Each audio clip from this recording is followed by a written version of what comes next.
بە بۆنەی ڕۆژی لەدایکبوونی پێغەمبەر محەممەد درودی خوای لەسەر بێت کۆمەڵگەی پزیشکی بەخشین لە ئاڵەبجە لەم ڕۆژەدا خزمەتگوزاریە تەندروستیەکانی بۆ هاوڵاتیان بێبەرامبەر کرد. بەڕێوەبەری کۆمەڵگەی پزیشکی بەخشینیش دەڵێت دەیانەوێت لەم بۆنە پیرۆزەدا لە خزمەتکردن بە چینی هێژاران و هاوڵاتیانی سنوورەکە بەگشتی بەردەوام بن. ئێمە لەم بۆنەیەدا بەڕاستی ئەمانەوێت تاکید لەسەر دوو خاڵەکەنەوە. یەکیان لەوانەیە ئەوەیە کە ئێمە خۆشەویستی خۆمان بۆ پێغەمبەری خوا عەلەیهی سەڵات وەسەلام بە هەموو ئەو کارمەندانی کە لێرەوە ئەمڕۆ هاتوون خۆبەخشانە ئیشەکەن لەدایکبوونی پێغەمبەری خوا عەلەیهی سەڵات وەسەلام کە فێرمانەکان چۆن خۆبەخشانە ئیش بکەین. لەلایەکی کەشەوە بەڕاستی ئەم زروفەی کە تێکەوتین زروفێکی ئابووری نامولائم و ئێمە ویستومانە لەم ڕێگەیەوە هاوکاریەکی باشی خەڵکی کەم دەرامەت و کەم دەستی هەڵەبجەیشین. لە ئاڵەبجە یادی لەدایکبوونی پێغەمبەری مرۆڤایەتی بەرزڕاگیرا و هاوڵاتیانیش بۆ بۆنەیەوە پەیامی خۆیان گەیاند. ئەوکات ئەو هەنگاوەی کۆمەڵگەی پزیشکی بەخشینیشیان بەرز نرخاند کە خزمەتێکە بە چین هێژاران و کەم دەرامەتان.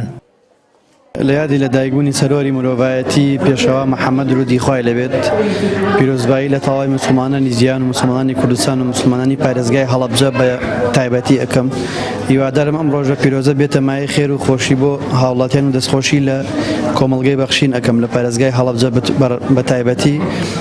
لەم ڕۆژە پیرۆزەدا توانیوانە بینی نەخۆش بە خۆڕایی بێدواتە بەبێ بەرامبەر بە بۆنەی ئەم یادە پیرۆزەوە جێگای دەستخۆشیە. هیوادارم کاری جوانتر کاری پیرۆز لەم یادە پیرۆزەدا هەموو دەستگاکانی کە لەم ڕۆژەدا بتوانن کارێکی خێرخوازی ئەنجام بدەن بۆی هەموو هاوڵاتیان سوودی لێوەربگرن. پێشەکی پیرۆزبایی لە خۆم و لە مسلمانانەکەم مسلمانانی جیهانیش بەگشتی دەستخۆشی لەم دکتۆرانەکەن نمونەیان زیاد بێت هیوای سەرکەوتنیان بۆ خوازین.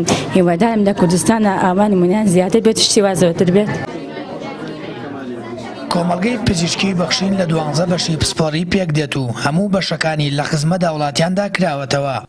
گەرچی لە ڕۆژانی داهاتووشدا کۆمەڵگەکە ئامانجی خزمەتکردنە بە چینی هێژاران و کەم دەرامەتان و لە سەدا 50 داشکاندنی لە تەواوی بەشەکاندا کردووە. لە یادی لەدایکبوونی پێغەمبەری ئیسلامیش کۆمەڵگەکە بێ بەرامبەرکاریان کرد و پێشوازیان لە هاوڵاتیان کرد بەبێ جیاوازی. سامان فەتاح، کەناڵی ئاسمانی پەیام، هەڵەبجە.